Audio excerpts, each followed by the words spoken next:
Guys, কে আছো তোমরা? আসলে তো খুব ভালো আছো আর সুস্থ আছো। তো আজকে হচ্ছে আমি বেশি মানে কথা বলতে পারিনি সকাল থেকে, কারণ কি আমার কালকে এক্সাম আছে মেইনলি, তাই জন্যই। আর আমার ফ্যামিলিরা হচ্ছে একটা বিয়ে বাড়িতে গেছে, তাই জন্যই আমার বেশি কথা হয়নি। তো তোমরা আগে প্রথমে দেখে নাও, আমি ব্রেকফাস্ট থেকে শুরু করে ডিনার অবধি আমি আজ কী খেয়েছি, তারপর বলছি পুরো গল্পটা।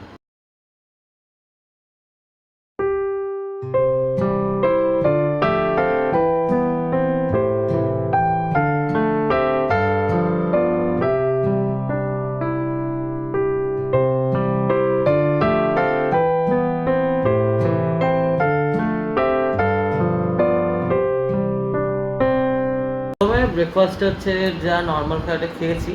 তো কেন কি আমার কালকে এক্সাম, তাই আমি বিয়ে বাড়িটা অ্যাটেন্ড করতে পারিনি।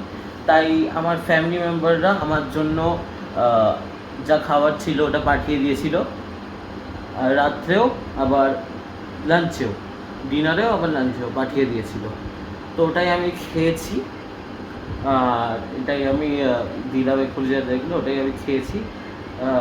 আর ব্রেকফাস্ট যা নর্মালি করি ওটাই খেয়েছি আমি। তো আর কিছুক্ষণ আগে আমি পড়ে ঠরে উঠলাম। তো যাই হোক, এই ব্লগটা একটুখানি থাকুক, কেন কি যারা তো পরীক্ষার সময় এরকমই হয়। তো যদি তোমাদের আজ ব্লগটা ভালো লেগে থাকে তো লাইক করে দিও, সাবস্ক্রাইব করে দিও, তোমাদের ফ্রেন্ডস অ্যান্ড ফ্যামিলিদের সঙ্গে শেয়ার করো যতটা পারবে। আর কমেন্ট করো অবশ্যই কেমন লেগেছে ব্লগটা। জানি অনেকটাই ছোট, কিন্তু যাই হোক, তোমরা তোমাদের ডেটা এনজয় করো আর have a great day, have a lovingly day. আমি তাদের সঙ্গে একটা নতুন ব্লগের সঙ্গে কালকে দেখা করো। তাদের সঙ্গে bye and have a good day.